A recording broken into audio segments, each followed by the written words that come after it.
The U.S. power grid has usually been remarkably reliable, delivering energy to almost every American almost every second of every day. 40% of all the energy used in the U.S. travels through the U.S. power grid. 5,800 power plants, 55,000 substations, and over 6 million miles of transmission and distribution lines. However, in recent years, the grid has become more and more stressed. Over time, the grid has become too centralized and deeply interconnected. Mass outages, which have been increasing steadily over the past quarter century, have been costing $150 billion per year. The grid has not been remodeled in a long time. The average age of power plants are over 30 years old, while power transformers are on average more than 40 years old. This leads to the real problem that the US power grid can't incorporate more renewable energy for two main reasons. First, it's a variable source of electricity. This means the electricity comes with the weather, but it also goes with the weather. This means a grid with lots of renewables badly needs resources that can ramp up and down or otherwise compensate for their natural variations. Secondly, renewable energy tends to be a distributed energy resource. This means individuals have the ability to produce their own power, like solar panels, fuel cells, or even wind power for large communities.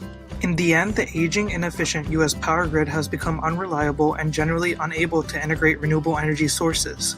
But how did we even get here in the first place?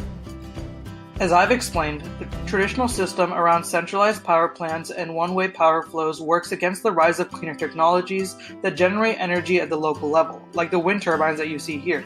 Advanced grid technologies ensure the two-way flow of electricity and information, which is essential to developing the power grid.